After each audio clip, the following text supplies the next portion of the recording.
안녕하세요. 세상의 모든 참도입니다.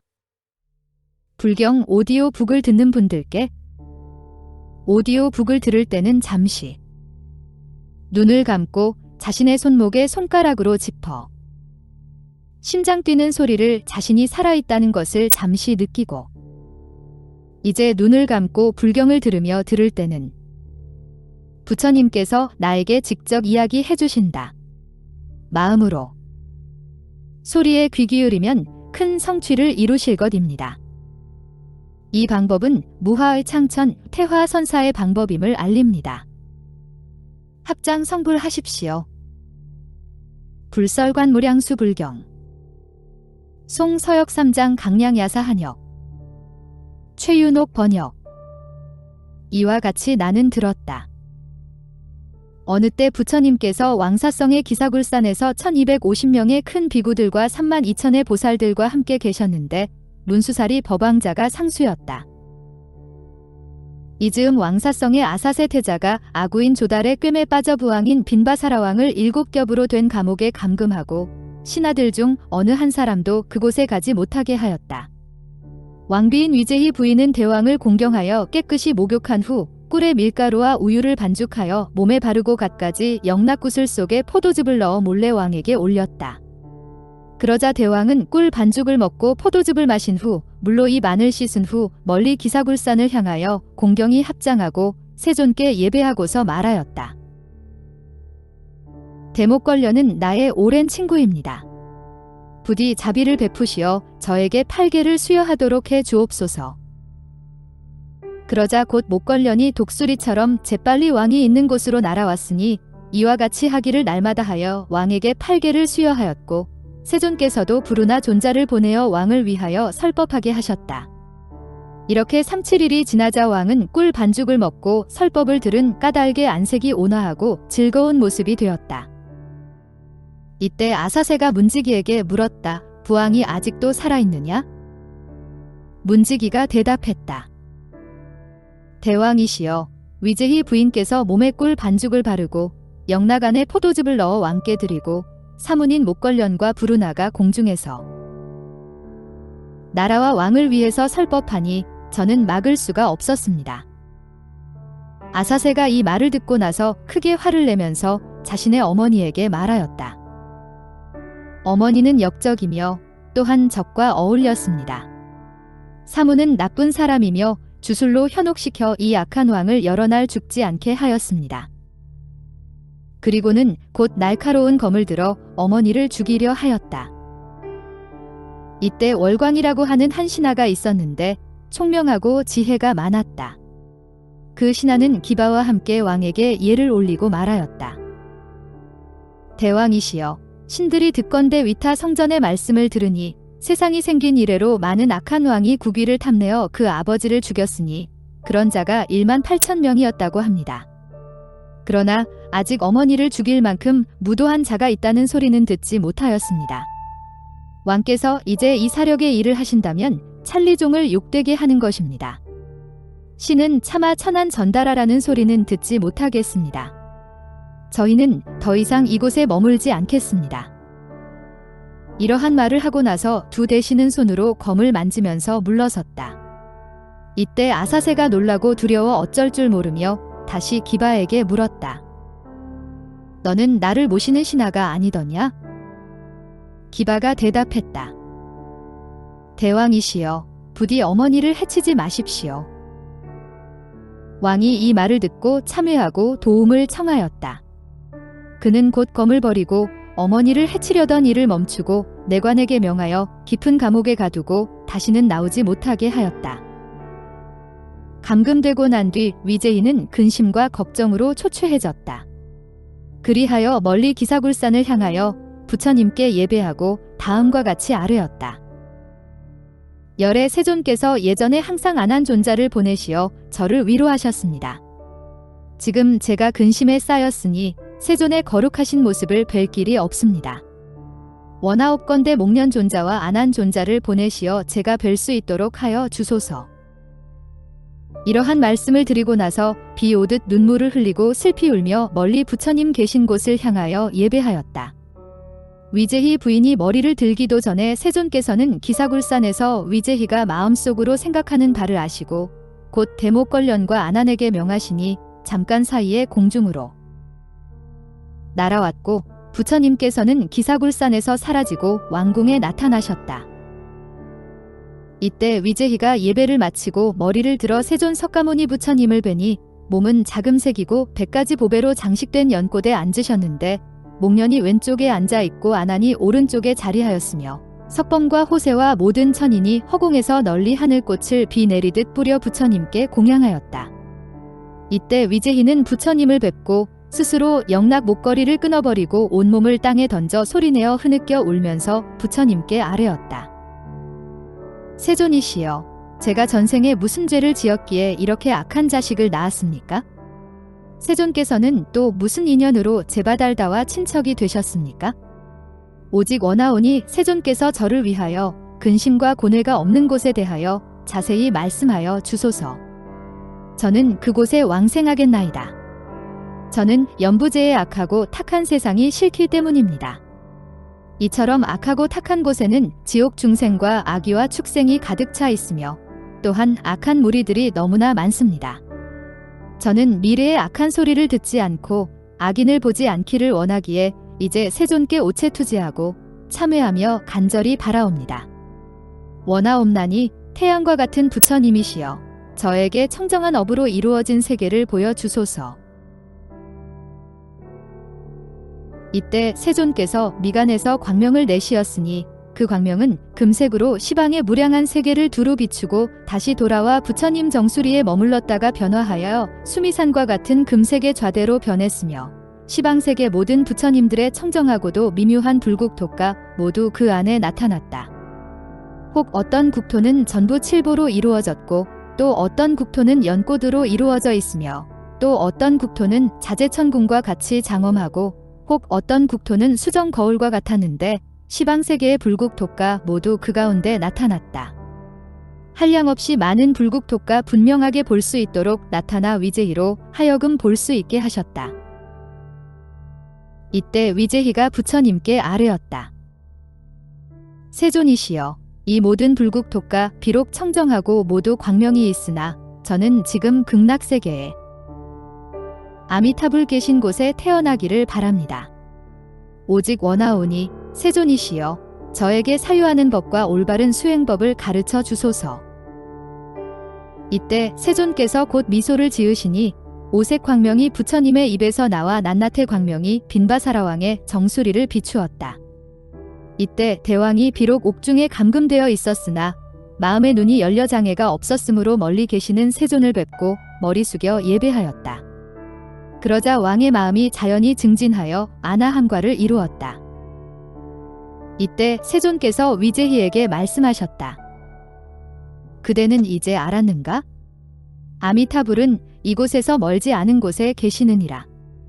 너는 마땅히 생각을 집중하여 청정한 업으로 이루어진 저 국토를 분명히 관하여라. 내가 지금 그대를 위하여 많은 비유로서 자세히 말해주리라. 또한 미래 세상의 모든 범부로 하여금 청정한 업을 닦아 서방의 극락국토에 태어날 수 있도록 하겠느니라. 저 국토에 태어나고 싶으면 마땅히 3가지 복을 닦아야 하느니라. 첫째는 효도하여 부모를 봉양하고 스승을 받들어 모시며 자비로운 마음으로 살생하지 않고 십선업을 닦는 것이며, 둘째는 삼보에 귀의하며 갖가지 계를 다 갖추고 위의를 범하지 않는 것이며, 셋째는 보리심을 내어 인과를 깊이 믿고 대승경전을 독송하며 나아가 다른 수행자들에게 행하도록 권하는 것이니 이와 같이 3가지를 이름하여 정업이라고 하느니라. 부처님께서 위재희에게 말씀하셨다. 내가 지금 알았느냐?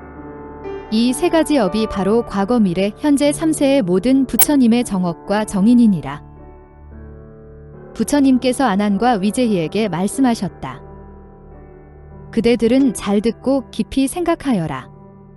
열애는 지금 미래 일체 중생들이 번뇌의 적으로부터 피해를 입게 되므로 청정한 업을 말하리라. 장하도다. 위재희야, 이 일에 대하여 참으로 좋은 질문을 하였도다. 아나나, 그대는 마땅히 잘 듣고 수지하여 널리 많은 중생들을 위하여 부처님의 말씀을 널리 베풀도록 하여라. 열애께서는 지금 위제희와 미래, 세상의 일체 중생이 서방에 극락세계를 관하는 법을 가르쳐 주겠노라. 그대들은 부처님의 위실력으로 인하여 마땅히 저 청정한 국토를 보게 되리라. 이는 마치 맑은 거울로 자신의 얼굴을 비춰보는 것과 같으리라. 저 국토의 지극히 미묘하고 즐거운 일을 보고 환희하는 마음으로 곧 무생법인을 얻을 것이니라. 부처님께서 위제희에게 말씀하셨다. 그대는 범부라서 생각하는 바가 여리고 열등하며 천한통을 얻지 못하였으므로 멀리 볼 수 없느니라. 그러나 모든 열애께서는 신비한 방편으로 내가 멀리 볼 수 있도록 하겠느니라. 위제희가 부처님께 아뢰었다. 세존이시여, 제가 지금 불력으로 저 국토를 볼 수 있다면 만일 부처님께서 입멸하신 후에 혼탁하고 악하고 착하지 못하여 5가지 고통에 핍박당하는 모든 중생들이 어떻게 아미타불의 극락세계를 볼 수 있겠습니까? 부처님께서 위제희에게 말씀하셨다. 너와 그리고 중생들은 마땅히 오로지 생각을 한 곳에 집중하여 서방의 극락정토를 상상하여라. 그리고 어떻게 생각해야 할 것인가? 모든 중생 가운데 태어나면서부터 장님이 아니어서 눈이 있는 사람들은 모두 해가 지는 것을 보고 상념을 일으킬 수 있는데 서쪽을 향하여 바르게 앉아 지는 해를 자세히 관하여라. 마음을 굳게 머물게 하여 오로지 생각을 옮기지 말고 해가 지려 하는 것이 마치 매달아 놓은 북과 같은 모습임을 보거라. 해를 보고 나서는 눈을 감거나 뜨거나 그것이 명료하게 되도록 하여라. 이것이 해를 상상하는 것이며 이를 초관이라고 이름하느니라. 이와 같이 관하는 것을 정관이라고 하고 이와 다르게 관하는 것을 사관이라고 하느니라. 부처님께서 아난과 위제희에게 말씀하셨다. 초관을 이루었으면 다음에는 물을 상상하여라. 서방 전체가 큰 물이라 생각하고 그 물이 맑고 깨끗한 것을 보되 또한 명료하게 하여 생각이 흩어지지 않도록 하여라. 이미 물을 보았으면 다음에는 얼음을 생각하여라. 얼음이 투명하게 비치는 것을 보고 다음에는 유리를 생각하여라. 이러한 생각이 이루어졌으면 다음에는 유리로 된 땅의 안팎이 투명하게 비치는 모습을 보아라. 밑에는 금강과 칠보와 황금으로 된 깃대가 있어 유리로 된 땅을 받치고 있는데 그 깃대는 8방과 8각을 다 갖추고 있고 각각의 방면이 온갖 보배로 이루어져 있느니라. 그리고 낱낱의 보배 구슬에서는 1000가지의 광명이 나오고 그 광명마다 84,000개의 색으로 빛나는데 그 빛이 유리로 된 땅을 비추니 억천 개의 해와 같이 밝아서 모두를 다 볼 수가 없느니라. 유리로 된 땅 위에는 황금줄을 얼기설기 서로 엮고 칠보로써 그 경계를 분명히 구분하고 있으며 낱낱의 보배 속에서는 500가지 색이 빛나고 그 빛이 꽃과 같으며 또한 별이나 달과 같이 허공에 걸려 있어 광명대를 이루느니라. 그 위에는 1000만 개의 누각이 있으며 온갖 보배로 합하여 이루어졌고 광명대의 양쪽은 각각 100억의 꽃송이로 꾸며진 당번과 무량한 악기로서 장엄하였느니라. 찬란한 광명 속에서 8가지 청량한 바람이 불어 이 악기들을 연주하면 곧 고와 공과 무상과 무아의 음을 연설하는데 이것이 물을 상상하는 것이며 제2관이라고 이름하느니라. 이러한 상상을 이룰 때는 하나하나를 관할 때마다 지극히 분명하게 하여 눈을 감거나 뜨거나 흩어지지 않게 해야 하며 오직 먹을 때만 제외하고 항상 이것을 기억하여라. 이와 같이 관하는 것을 정관이라 하고 이와 다르게 관하는 것을 사관이라고 하느니라. 부처님께서 아난과 위제희에게 말씀하셨다. 물을 상상하는 것을 이루고 난 다음에는 극락세계를 대강 보았다고 이름할 수 있느니라. 만일 삼매를 얻으면 저 국토의 땅을 똑똑하고 분명하게 볼 수 있으니 이를 모두 다 설명할 수 없는데 이것이 땅을 상상하는 것이며 제3관이라고 이름하느니라. 부처님께서 아난에게 말씀하셨다. 그대는 내 말을 잘 간직하였다가 미래세의 대중들이 고통에서 해탈하고자 할 때 이 땅을 관하는 법을 말해 주어라. 만일 이 땅을 관한다면 80억 겁 동안의 생사의 죄가 소멸할 뿐만 아니라 몸을 버리고 다른 세상에 태어날 때 반드시 청정한 국토에 태어날 것이니 마음속으로 의심하지 말아야 하느니라. 이와 같이 관하는 것을 정관이라 하고 다르게 관하는 것을 사관이라고 하느니라. 부처님께서 아난과 위제희에게 말씀하셨다. 땅을 상상하는 것을 이루고 나면 다음에는 봅의 나무를 관하여라. 하나하나 관하되 7겹으로 나무가 줄지어 있다고 상상하여라. 나무 하나하나의 높이가 8,000유순이며 그 봅의 나무들은 모두 칠보로 된 꽃과 잎을 갖추지 않은 것이 없으며 하나하나의 꽃과 잎에서는 다른 보배의 색깔이 나오느니라. 유리색에서 금색 광명이 비치고 파리색에서 홍색 광명이 비치고 만호색에서 차거 광명이 비치고 차거색에서 녹진주 광명이 비치니 산호, 호박 그리고 일체의 보배들이 이렇게 비추어 장식하느니라. 미묘한 진주 그물이 나무 위를 모두 덮고 있고 한 그루 한 그루의 나무 위마다 7겹의 그물이 있으며 하나하나의 그물 사이에는 500억의 미묘하고도 화려한 궁전이 있고 범천왕 궁과도 같으니라. 그 안에는 천상의 동자들이 천연스럽게 논일고 있으며 동자마다 500억이나 되는 석가비른 가메니보의 보배로서 영락의 구슬을 걸고 있는데 그 마니의 광명이 100유순을 비추니 마치 100억 개의 달과 해를 합한 것과 같아서 이름을 이루 다 말할 수 없을 정도로 많은 보배들이 섞여 있어 색 중에서 가장 훌륭한 색이 되어 이 모든 보배 나무의 행렬과 서로 조화되느니라. 잎과 잎이 서로 차례로 이어져 있고 그 많은 잎들 사이에는 갖가지 미묘한 꽃이 피어 있으며 꽃 위에는 자연히 7보의 열매가 열려 있느니라. 하나하나의 나뭇잎의 길이와 너비가 꼭 25유순이고 그 입에는 1000가지 색의 100가지 그림이 있으니 마치 하늘의 영락과도 같으니라. 미묘한 꽃들이 연부단금의 금색을 띠고 불바퀴처럼 돌며 잎 사이에서는 온갖 과일이 솟아나오니 원하는 것은 무엇이든 나오는 제석의 병과도 같으니라. 대광명이 변화하여 당번이 되어 한량없는 일산이 되며 이 일산 속에는 삼천대천세계의 모든 부처님 하시는 일들이 비추어 나타나니 시방의 불국토 또한 그 가운데 나타나 있느니라. 이와 같이 봅의 나무를 보고 난 뒤 다시 차례로 하나하나 관하여라. 나무의 줄기, 가지, 잎, 꽃, 열매를 관하되 모두 분명히 보아라. 이것이 나무를 상상하는 것이며 제4관이라고 이름하는데 이렇게 관하는 것을 정관이라 하고 이와 다르게 관하는 것을 사관이라고 하느니라. 부처님께서 아난과 위제희에게 말씀하셨다. 나무를 생각하는 것을 이루고 나면 다음에는 물을 상상하라. 물을 상상하고자 하면 다음과 같이 하라. 극락국토에 8가지 공덕을 갖춘 연못물이 있는데 각각의 연못물은 모두 7보로 이루어져 있느니라. 그 보배는 부드럽고도 유연한데 구슬의 왕인 여의주에서 나온 것이니라. 그 물은 14줄기로 나누어져 있고 하나하나의 줄기마다 7보색을 띠고 있는 황금의 개울로 되어 있는데 그 개울의 바닥에는 여러 가지 색의 금강석 모래가 깔려 있느니라.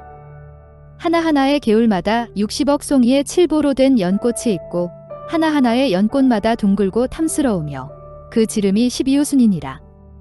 그 마니보주에서 나오는 물이 연꽃 사이로 흘러들어 봅의 나무를 따라 오르내리는데 그 소리가 미묘하게 삼법인과 모든 바라미를 연설하고 또 모든 부처님의 훌륭하신 모습을 찬탄하느니라. 보배의 왕인 여의보주에서 금색의 미묘한 광명이 솟아나오고 그 빛이 변화하여 100가지 보배 빛깔의 새가 되어 오아하고도 애틋하게 지적이며 항상 불법승 삼보를 생각하는 것을 찬탄하느니라. 이것이 팔공덕수를 상상하는 것이며 제5관이라고 이름하느니라. 이렇게 관하는 것을 정관이라 하고 이와 다르게 관하는 것을 사관이라고 하느니라. 부처님께서 아난과 위제희에게 말씀하셨다.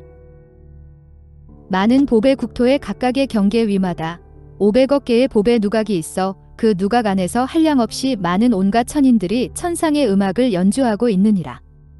그 악기들은 천상의 보배 깃발과 같이 허공에 매달려 있으며 두드리지 않아도 저절로 울리는데 그 소리는 모두 불법승 삼보를 생각하는 것을 말하느니라. 이러한 생각을 이루고 난 다음에는 극락세계의 보배 나무와 보배 땅과 보배 연못을 대강 보았다고 할 것이니라. 이것이 총체적으로 관하여 상상하는 것이며 제6관이라고 이름한다. 만일 이와 같이 보는 사람은 무량억겁 동안 지은 지극히 무거운 악업이 소멸되며 목숨을 마친 후에는 반드시 저 국토에 왕생할 것이니라. 이렇게 관하는 것을 정관이라 하고 이와 다르게 관하는 것을 사관이라고 하느니라. 부처님께서 아난과 위제희에게 말씀하셨다. 자세히 들어라. 자세히 듣고 잘 생각하여라. 내가 너희를 위하여 고뇌를 없애는 법을 분별하여 해설하리라. 너희는 이를 기억하였다가 널리 대중들을 위해 분별하여 해설해 주어라. 부처님께서 이러한 말씀을 하실 때 무량수불께서 공중에 머물러 계셨고 관세음보살과 대세지보살 두 분이 좌우에서 무량수불을 모시고 있었다. 그런데 그 광명이 눈부시게 빛나서 이로 다 볼 수 없었으니 백천의 연부단금색으로 비교할 수 없었다. 이때 위제희가 무량수불을 뵙고 나서 두 손을 무량수불에 발에 대고 예배드리고 나서 부처님께 아뢰었다. 세존이시여, 저는 지금 부처님의 힘으로 인하여 무량수불과 두 보살님을 배웠습니다. 그런데 미래의 중생은 어떻게 해야 무량수불과 두 보살님을 배울 수 있겠습니까? 부처님께서 위제희에게 말씀하셨다. 저 부처님을 뵙고자 하는 사람들은 마땅히 상념을 일으켜야 할 것이니라. 칠보로 된 땅 위에 연꽃이 있다는 생각을 하고 그 연꽃의 하나하나의 꽃잎마다 100가지 보배 색을 내고 그 꽃줄기는 84,000개나 되어 마치 천상의 그림과도 같은데 낱낱의 줄기마다 84,000의 광명이 있게 하되 또렷하고 분명하게 하여 그 모두를 볼 수 있도록 하여라. 꽃잎이 작은 것은 길이와 너비가 250유순이며 이러한 연꽃이 84,000개가 있느니라. 큰 연잎 하나하나 사이마다 100억의 마니보주가 찬란하게 장식되어 있느니라. 낱낱의 마니보주가 1000가지의 광명을 내고 그 광명이 일산과 같은데 칠보와 합하여 땅 위를 뒤덮고 있느니라. 그리고 연화대는 석가비릉가마니보로 되어 있는데 이 연화대는 8만의 금강견숫가보와 법마니보와 미묘한 진주로 된 그물을 교차시켜 장식을 하였느니라. 그 연화대 위에는 자연히 4개의 기둥인 보배의 당번이 세워져 있는데 하나하나의 보배 당번이 마치 100천만억 개의 수미산과 같고 보배 당번의 위에 있는 보배 휘장은 마치 야마천궁과 같으며 500억의 미묘한 보배 구슬로 찬란하게 장식하였느니라. 그 낱낱의 보배 구슬마다 84,000개의 광명이 있고 낱낱의 광명마다 84,000개의 다른 종류의 금빛을 내며 하나하나의 금빛이 두루 그 국토를 비추어 곳곳마다 변화시켜 각각 다른 모습이 되게 하느니라. 혹은 금강대가 되기도 하고 혹은 진주망이 되기도 하고 혹은 갖가지 꽃구름이 되기도 하여 시방의 각각에서 뜻하는 대로 변하여 나타나 불사를 베풀고 있느니라. 이것이 연화대를 상상하는 것이며 화좌상이며 제7관이라고 이름하느니라. 부처님께서 아난에게 말씀하셨다. 이와 같이 묘한 꽃은 본래 법장 비구의 원력으로 이루어진 것이니라. 만일 저 부처님을 생각하고자 한다면 우선 이 미묘한 꽃으로 된 자리를 생각하여라. 이러한 생각을 할 때는 번잡한 관을 하지 말고 마땅히 하나씩 모두 관해야 하느니라. 낱낱의 잎, 낱낱의 구슬, 낱낱의 광명, 낱낱의 연화대, 낱낱의 당번을 거울 속에 비친 자신의 얼굴을 보듯이 분명히 보아라. 이 상상을 성취하는 사람은 5만억 겁 동안의 생사의 죄를 소멸하고 반드시 극락세계에 태어나게 되느니라. 이렇게 관하는 것을 정관이라 하고 이와 다르게 관하는 것을 사관이라고 하느니라. 부처님께서 아난과 위제희에게 말씀하셨다. 이와 같이 관하였다면 다음에는 부처님을 상상하여라. 왜냐하면 모든 불열애께서는 바로 법계신이므로 일체 중생의 마음속에 들어있기 때문이니라. 그러므로 너희들이 마음으로 부처님을 상상할 때 그 마음이 곧 32상과 80종호이니라. 그래서 마음이 부처가 되므로 그 마음이 바로 부처니라. 모든 부처님의 지혜의 바다는 마음에서 생기느니라. 그러므로 마땅히 한 마음으로 생각을 집중하여 저 부처님 결례를 관해야 하느니라. 저 부처님을 상상하는 사람은 마땅히 먼저 형상을 상상하여라. 눈을 감거나 눈을 뜨거나 연부당금색과 같이 찬란한 하나의 보배의 불상이 저 꽃 위에 앉아있는 모습을 관조하여라. 이와 같이 부처님의 형상을 보고 나면 마음의 눈이 열리게 될 것이니 똑똑하고 분명하게 극락국의 칠보로 장엄한 보배땅과 보배연목과 늘어선 보배나무들과 그 나무 위를 가득 덮은 모든 천상의 휘장들과 허공에 가득한 수많은 보배 그물들을 보게 될 것이니라. 이와 같이 그 모습을 보되 마치 손바닥을 보듯이 뚜렷하고 명료하게 볼 것이니라. 이렇게 보고 나서 다시 부처님의 왼쪽에 큰 연꽃이 피어 있는 것을 생각하되 그것은 앞에서 말한 연꽃과 조금도 다르지 않느니라. 또 부처님의 오른쪽에도 커다란 연꽃을 하나를 만들어라.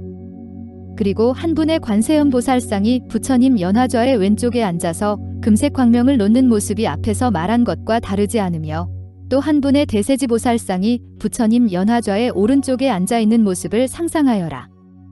이 상상이 이루어질 때면 부처님과 보살의 상이 모두 미묘한 광명을 놓아 그 광명이 금색으로 모든 보배나무를 비추느니라. 하나하나의 나무마다 아래에 또 3개의 연꽃이 있으며 모든 연꽃 위에는 각각 한 분의 부처님상과 2분의 보살상이 있어 그 국토에 가득 차느니라. 이러한 상상이 이루어질 때 수행자는 마땅히 흐르는 물과 광명과 모든 보배나무와 물오리와 기러기와 원앙이 모두 미묘한 법을 설하는 것을 들을 것이니 선정에 들었을 때나 선정에서 나왔을 때도 항상 그 미묘한 법을 들을 것이니라. 수행자는 선정에서 나왔을 때에도 선정 중에 들은 것을 기억하고 잘 지녀서 놓지 않고 경전과 합치되게 해야 할 것이니라. 만일 합치되지 않는다면 망상을 한 것이며 합치된다면 대략 극락세계를 보았다고 할 것이니라. 이것이 불상을 상상하는 것이며 제8관이라고 하느니라. 이렇게 관하면 무량억 업 동안의 생사의 죄를 소멸하고 현재의 몸으로 연불삼매를 얻는데 이렇게 관하는 것을 정관이라 하고 이와 다르게 관하는 것을 사관이라고 하느니라.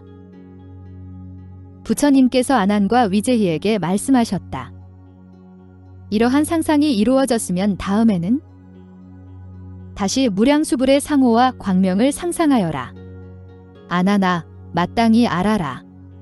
무량수불의 몸은 100천만억 야마천의 연부단금색과 같고 몸의 높이는 60만억 나유타 항아사 유순이니라. 미간에서 백호가 마치 5개의 수미산같이 우아하게 오른쪽으로 돌고 불하는 사대해의 물처럼 청정하여 푸르고 흰 것이 분명하며 몸의 모든 털구멍에서는 수미산 같은 광명이 흘러나오느니라.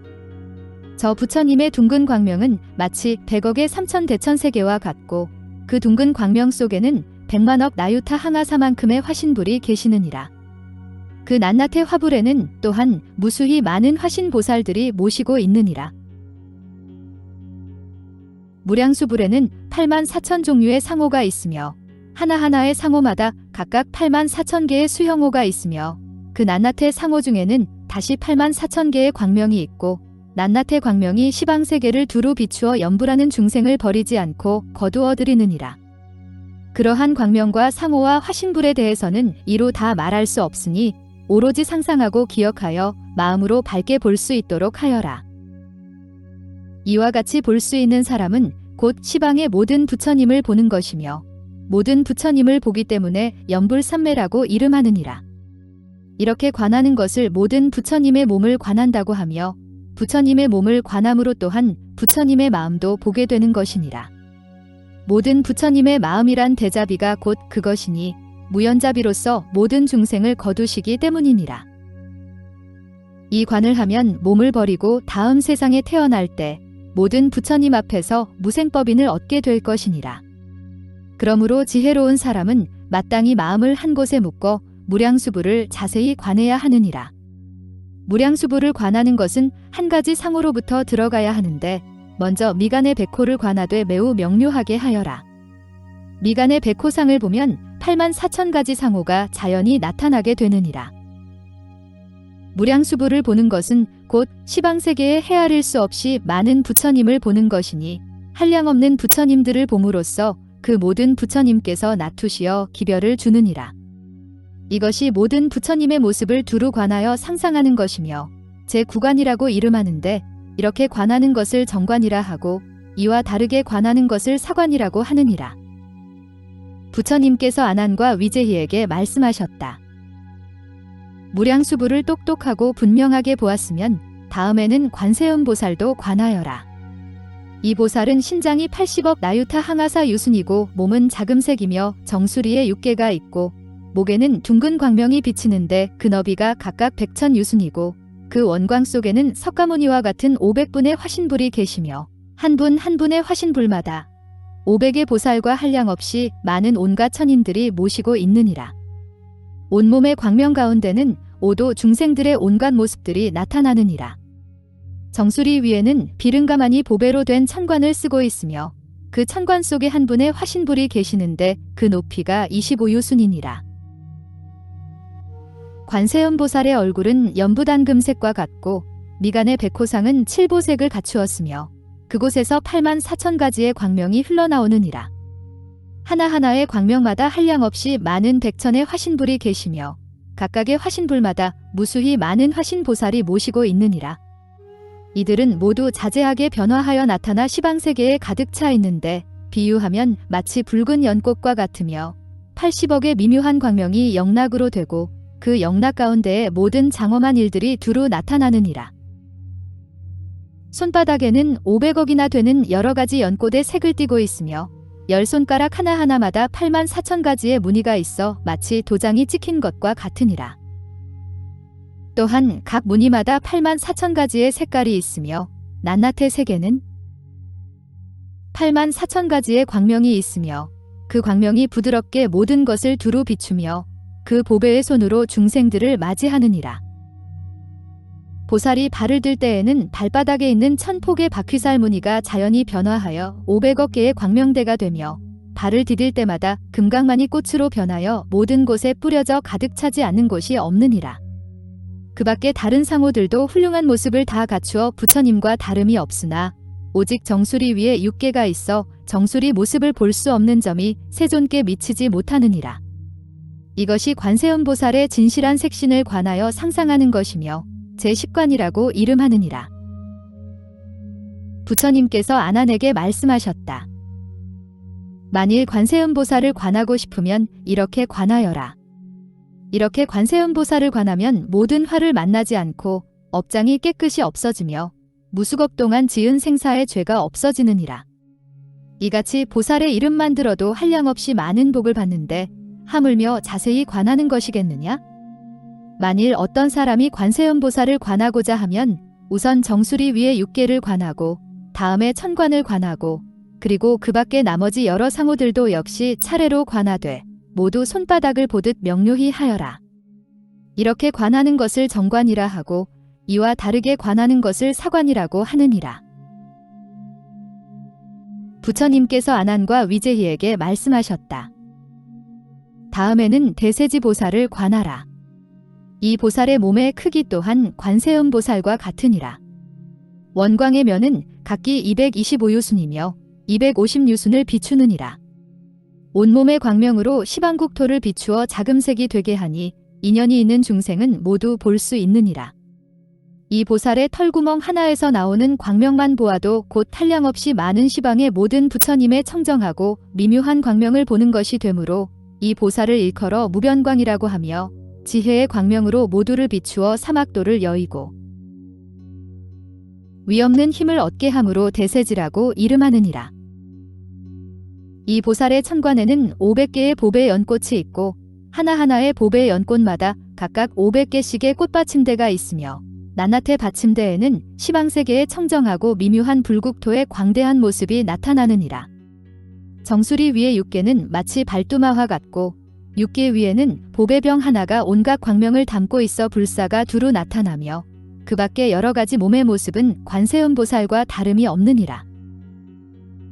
이 보살이 다닐 때에는 시방세계가 모두 진동하며 땅이 움직이는 곳마다 각각 500억의 보화가 있어 낱낱의 보화가 높이 드러나 장엄하니 마치 극락세계와 같으니라. 이 보살이 앉을 때에는 칠보로 된 국토가 일시에 진동하는데 아래로는 금광불국토로부터 위쪽의 광명왕 불국토에 이르기까지 모두 진동하느니라. 그 사이에 있는 한량없는 미진수와 같은 무량수불의 분신과 관세음보살의 분신과 대세지보살의 분신이 모두 다 극락국토에 구름처럼 운집하여 허공을 가득 메우며 연화좌에 앉아 묘법을 연설하여 고통받는 중생을 구제하느니라.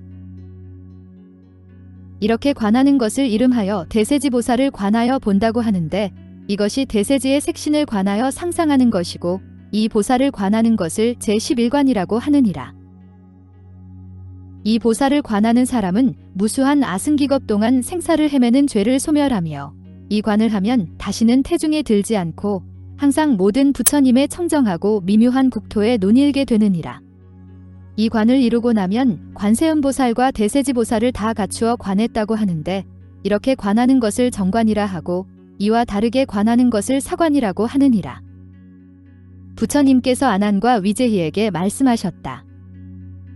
이러한 일을 볼 때 상상을 일으켜 스스로 서방의 극락세계에 태어나 연꽃 속에 결가부좌하고 있다고 마음먹어라.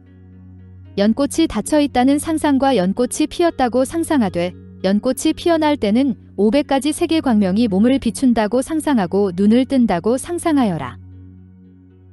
이렇게 되면 부처님과 보살들이 허공에 가득한 것을 보며 물과 새와 숲과 그 밖의 모든 부처님에게서 나는 소리가 12부경과 합치되는 묘법을 연설하는 것을 듣고 선정에서 나왔을 때에도 잘 기억하고 있지 말라. 이와 같이 보고 나면 무량수불의 극락세계를 보았다고 하는데, 이것을 두루 관하여 상상하는 것이며 제12관이라고 하느니라. 무수히 많은 무량수불의 화신이 항상 관세음보살과 대세지보살과 함께 이것을 행하는 사람이 있는 곳으로 오느니라. 이렇게 관하는 것을 정관이라 하고 이와 다르게 관하는 것을 사관이라고 하느니라. 부처님께서 아난과 위제희에게 말씀하셨다.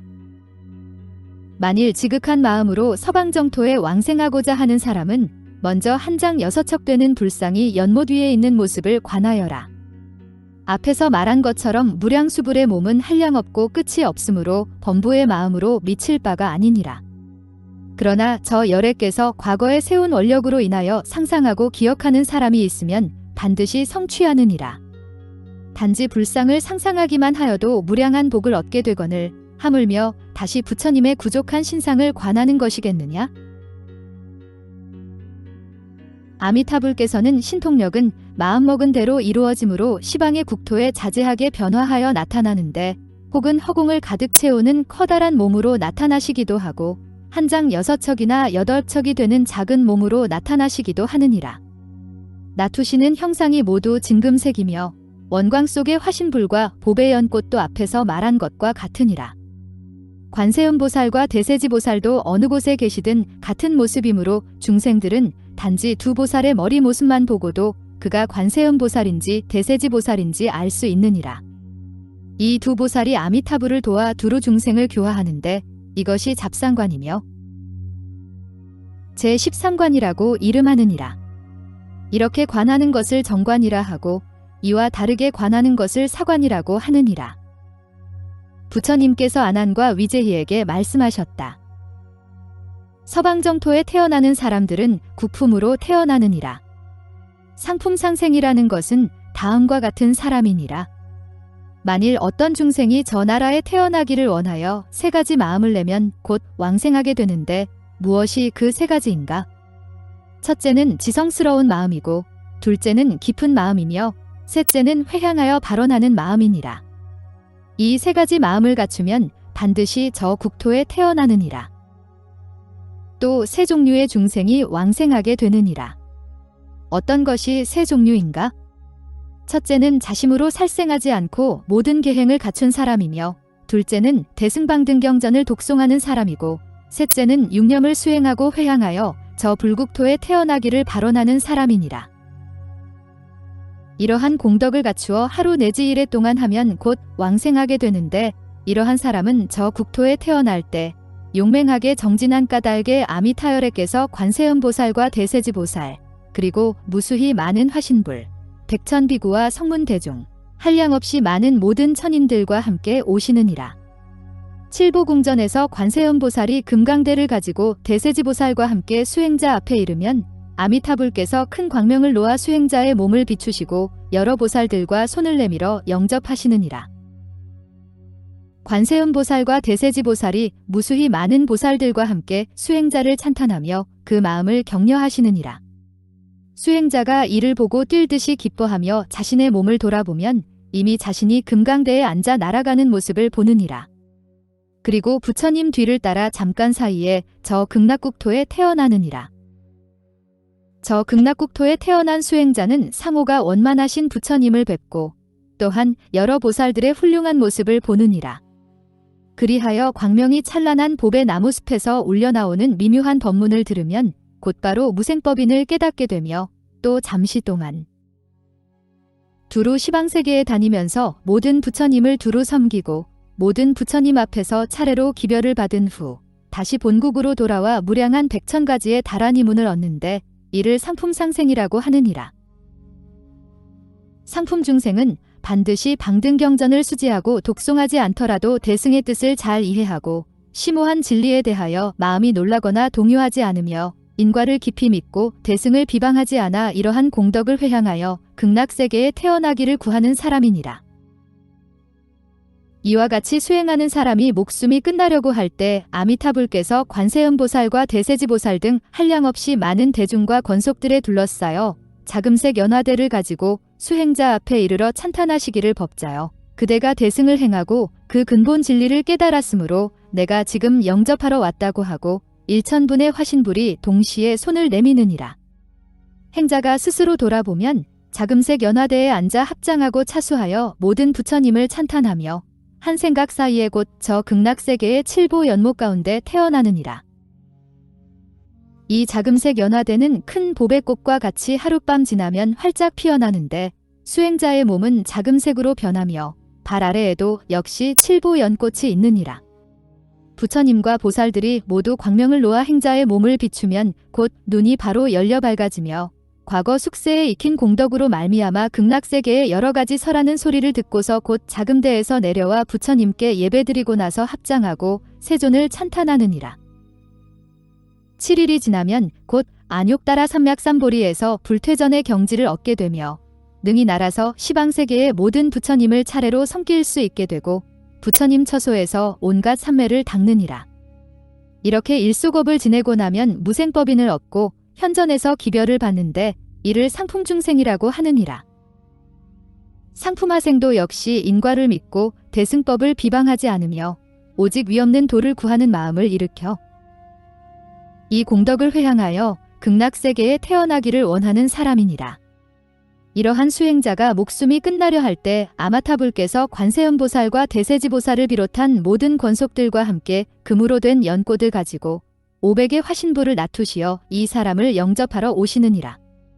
500의 화신불이 일시에 손을 내밀어 찬탄하며 법자여 그대가 지금 청정하게 위없는 도를 구하는 마음을 일으켰기에 내가 영접하러 왔다고 하느니라. 수행자는 이러한 일을 보면서 곧 자신이 금으로 된 금연화에 앉은 모습을 보게 되는데 그가 앉고 나면 꽃잎이 닫히고 세존의 뒤를 따라 곧 7보 연못에 왕생하느니라. 하루 밤낮을 지나면 연꽃이 피어나고 그는 7일 안에 부처님을 뵙느니라. 비록 여러 가지 훌륭하신 모습의 부처님 몸을 뵙기는 하나 마음이 명료하지 못하다가 21일 후에야 똑똑하게 보며 미묘한 법을 연설하는 여러 가지 음성을 듣느니라. 그리고 시방세계를 두루 다니며 모든 부처님을 공양하고 모든 부처님 앞에서 매우 깊은 법문을 듣느니라. 이렇게 삼소겁을 지나면 100번명문을 얻고 환희지에 머무는데 이를 상품하생이라고 하느니라. 이와 같은 것들을 상배로 태어나는 상상이라고 하며 제14관이라고 이름하느니라. 이렇게 관하는 것을 정관이라 하고 이와 다르게 관하는 것을 사관이라고 하느니라. 부처님께서 아난과 위제희에게 말씀하셨다. 중품상생이라는 것은 다음과 같으니라. 만일 어떤 중생이 5계를 수지하고 8제계를 지니며 모든 계를 받아 지키며 오역을 짓지 않으며 갖가지 과실과 죄악이 없어 이러한 선근으로서 회향하여 서방의 극락세계에 태어나기를 구하는 경우이니라. 이러한 수행자는 목숨이 다하려 할 때 아미타불께서 모든 비구와 권속들에게 애워싸여 금색 광명을 놓으시며 그 사람의 처소에 오셔서 고와 공과 무상과 무아를 연설하시고 출가하여 묻 괴로움을 여이게 되는 이를 찬탄하시느니라. 수행자가 보고 나서 마음으로 매우 환희하며 스스로 자신이 연화대에 앉은 모습을 보고는 무릎 꿇고 합장하며 부처님께 예배드리는데, 그리고 숙였던 머리를 미쳐 들기도 전에 극락세계에 왕생하며 연꽃이 곧 열리느니라. 꽃이 활짝 피면 사제를 찬탄하는 여러 음성들을 듣고 그 즉시 아라한과를 얻어 세명과 육신통과 파레타를 구족하는데, 이를 중품상생이라고 하느니라. 중품중생이라는 것은 어떤 중생이 하루 낮 하룻밤 동안 팔제계를 지니거나 하루 낮 하룻밤 동안이라도 삼위계를 지니거나 하루 낮 하룻밤 동안 구족계를 지켜 그 위에 부족함이 없는 이러한 공덕을 회향하여 극락세계에 태어나기를 원하는 경우이니라. 개향으로 몸에 배어있는 수행자는 목숨이 다하려 할 때 아마타불께서 모든 권속들과 함께 금색 광명을 놓으시며 칠보연화를 가지고 수행자의 앞에 이르시는 모습을 보게 되느니라. 그 수행자는 허공에서 자신을 찬탄하는 소리를 듣는데, 선남자여, 그대 같은 착한 사람이 삼세 모든 부처님의 가르침을 따랐으므로 내가 맞으러 왔다고 하는 말을 듣게 되느니라. 그리고 스스로 자신이 연꽃 위에 앉는 모습을 보게 되며 연꽃이 곧 닫히고 서방의 극락세계의 보배 연못 가운데 태어나느니라. 7일이 지나면 마침내 연꽃이 피며 꽃이 피고 나면 눈을 뜨고 합장하여 세존을 찬탄하고 법을 듣고 환희하며 수다원과를 얻으며 반겁이 지나고 나면 아라한과를 이루는데, 이를 중품중생이라고 하느니라. 중품하생이라는 것은 어떤 선남자나 선여인이 부모를 효도로서 봉양하고 세상에서 인일을 행하다가 목숨이 끝나려 할 때 선지식을 만나 그가 아미타불 국토의 즐거운 일을 자세히 말해주고 또 법장 비구의 48대원을 말해주어 이러한 것을 듣고 난 뒤에 목숨이 끊어진다면 마치 힘센 장사가 팔을 굽혔다가 펴는 것과 같은 잠깐 사이에 곧 서방의 극락세계에 태어나게 되는 경우이니라. 태어난 뒤 7일이 지나면 관세음보살과 대세지보살을 만나 법을 듣고 환희하며 수다원과를 얻고 일소겁을 지나면 아라한과를 이루는데, 이를 중품하생이라고 하느니라. 이러한 것들을 중배로 태어나는 상상이라고 하며 제15관이라고 이름하느니라. 이렇게 관하는 것을 정관이라 하고 이와 다르게 관하는 것을 사관이라고 하느니라. 부처님께서 아난과 위제희에게 말씀하셨다. 하품상생이라는 것은 혹 어떤 중생은 비록 방등경전을 비방하지는 않는다고 할지라도 많은 악업을 짓는데, 이와 같이 어리석은 사람이 악법을 많이 지으면서도 부끄럽게 여기지 않다가 목숨이 끝나려 할 때 선지식을 만나 그가 대승 12부경의 첫머리 이름을 말해주면 이와 같은 모든 경전의 이름을 들은 까닭의 1000겁 동안 지은 지극히 무거운 악업이 없어지느니라. 지자가 다시 합장하여 손을 마주잡고 나무아미타불을 부르라고 가르치면 부처님 명호를 부른 까닭의 50억겁 동안의 생사의 죄가 없어지느니라. 이때 저 부처님께서 곧 화신불과 관세음보살과 대세지보살의 화신보살을 보내시면 행자 앞에 이르러 찬탄하기를, 장하다. 선남자여, 내가 부처님 명호를 부른 까닭의 죄가 소멸되어 내가 너를 맞으러 왔다고 하느니라. 이 말을 하고 나면 수행자가 곧 화신불의 광명이 그 방에 찬 것을 보고 나서 환희하며 목숨이 끊어져 보배 연꽃을 타고 화신불의 뒤를 따라 보배 연못 가운데 태어나느니라. 21일이 지나면 연꽃이 피고 연꽃이 필 때 대비 관세음보살과 대세지보살이 큰 광명을 놓으며 그 사람 앞에 머물러 그를 위하여 매우 깊은 12부경을 말해주느니라. 그러면 듣고 나서 믿고 이해하여 위없는 도를 구하는 마음을 내며 10소겁을 지나면 100번명문을 갖추어 초지에 들어가게 되느니라. 이를 하품상생이라고 하는데, 불법 승삼보의 이름을 들으면 곧 왕생하게 되느니라. 부처님께서 아난과 위제희에게 말씀하셨다. 하품중생이라는 것은 혹 어떤 중생이 5개나 8개나 구족계를 헐뜯거나 범하는 경우이니라. 이와 같이 어리석은 사람은 승가의 재물을 훔치고 공양받은 승려의 물건을 도둑질하며 청정하지 않은 설법을 하면서 부끄럽게 여기지 않고 온갖 죄업을 저지르고도 오히려 자신이 옳다고 장엄한다면 이와 같은 죄인은 악업으로 인하여 마땅히 지옥에 떨어질 수밖에 없게 되나니 그가 목숨이 끊어지려 할 때 지옥의 수많은 불꽃이 일시에 몰려들게 되느니라. 그러나 이때 선지식을 만나 그 선지식이 대자비로서 이 사람을 위하여 아미타불의 10가지 위실력을 찬탄하여 말하고 저 부처님의 광명이 지닌 신통력을 널리 찬탄하며 또 개을 찬탄하면 그 사람이 이 법문을 듣고 나서 80억 업 동안의 생사의 죄를 소멸하느니라. 그리하여 지옥의 맹렬한 불길이 맑고 시원한 바람으로 변하며 하늘꽃을 불어날리며 꽃 위마다 모두 화신불과 화신보살이 있어 이 사람을 영접하느니라. 그리하여 한 찰나에 곧 칠보 연못 가운데 있는 연꽃 속에 왕생하느니라. 6겁이 지나면 마침내 연꽃이 피어나고 꽃이 피어날 때 관세음보살과 대세지보살이 청정한 소리로써 그 사람을 안심시키고 위로하며 대승의 심오한 경전을 말해주느니라. 그러면 이 법을 듣고 나서 곧 무상의 도를 구하는 마음을 내느니라. 이를 하품중생이라고 하느니라. 부처님께서 아난과 위제희에게 말씀하셨다. 하품하생이라는 것은 혹 어떤 중생이 불선업과 오역과 시박을 지어 온갖 착하지 못한 일을 행하는 것이니라. 이와 같이 어리석은 사람은 악업으로 인하여 마땅히 악도에 떨어져 여러 겁을 거치면서 무궁한 고통을 받을 것이니라. 이와 같은 어리석은 사람이 목숨이 끊어지려 할 때 선지식을 만나 그가 여러 가지로 안심시키고 위로하며 그를 위하여 미묘한 법을 말해주고 염불하도록 가르치느니라. 그러나 그 사람이 고통으로 핍박받아 염불할 경황이 없으므로 선우가 다시 그대가 만일 염할 수 없다면 무량수부를 부르도록 하라고 하면 지극한 마음으로 소리가 끊어지지 않게 10번 나무아미타불을 부르게 되면 부처님 명호를 부른 공덕으로 일순간에 80억 업 동안 지은 생사의 죄가 소멸하느니라. 그리하여 목숨이 끊어질 때 금년하가 마치 태양처럼 그 사람 앞에 있는 광경을 보게 되고 한 찰나에 곧 극락세계의 연꽃 속에 왕생하느니라. 12대겁을 다 채우면 바야흐로 연꽃이 열리고 꽃이 필 때 관세음보살과 대세지보살이 대비한 음성으로 그 사람을 위하여 실상을 자세히 말해주어 죄법을 없애게 해주느니라. 그러면 듣고 나서 환희하며 곧 보리심을 내는데 이를 하품하생이라고 하느니라. 이상과 같은 것들을 말하여 하배에 태어나는 상상이라고 하며 제16관이라고 이름하느니라. 세존께서 이러한 말씀을 하실 때 위제희가 500명의 시녀들과 함께 부처님의 말씀을 듣고 곧 극락세계의 넓고 큰 모습을 보았으며 부처님의 몸과 두 보살을 보고 마음으로 환희하며 일찍이 없던 일을 찬탄하고 화련히 크게 깨달아 무생인을 얻었다. 500명의 시녀들도 안욕따라 삼맥삼 보리심을 내고 저 국토에 태어나기를 원하였다.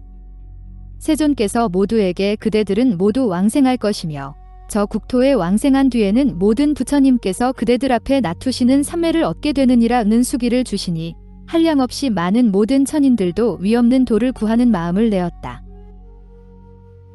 이때 아난이 곧 자리에서 일어나 앞으로 나아가 부처님께 아뢰었다. 세존이시여, 이 경을 무엇이라고 이름하며 어떻게 하면 이 법문이 요점을 수지할 수 있습니까? 부처님께서 아난에게 말씀하셨다. 아난아, 이 경의 이름은 극락세계의 무량수불과 관세음보살과 대세지보살을 관하는 경이라고 이름하고 또 업장을 없애고 모든 부처님 앞에 태어나는 경이라고도 이름하느니라. 그대들은 마땅히 잘 수지하여 잊지 말라. 이 삼매를 행하면 현재의 몸으로 무량수불과 두 대사를 보게 될 것이니라. 만일 선남자나 선여인이 단지 부처님의 이름과 두 보살의 이름만 듣기만 하여도 무량겁 동안 지은 생사의 죄가 없어질 것이거늘 하물며 기억하여 있지 않는 것이겠느냐? 만일 염불하는 사람이 있다면 이 사람이 곧 사람 가운데서 분다리화와도 같으니 관세음보살과 대세지보살이 그의 훌륭한 벗이 될 것이며 마땅히 도량에 앉아 부처님의 집인 극락세계에 태어날 것이니라. 부처님께서 아난에게 말씀하셨다. 너는 이 말을 잘 지니도록 하라. 이 말을 지니라는 것은 곧 무량수불의 명호를 지니라는 것이니라. 부처님께서 이 말씀을 하실 때 목련존자와 아난존자와 위제희 등이 부처님의 말씀을 듣고 모두 크게 기뻐하였다. 이때 세존께서 발로 허공을 딛고 기사굴산으로 돌아가셨다. 이때 아난이 대중들을 위하여 앞의 일을 자세히 설명하니 한량없이 많은 사람들과 천인용 야차 등이 부처님의 말씀을 듣고 모두 크게 기뻐하며 부처님께 예배드리고 물러갔다.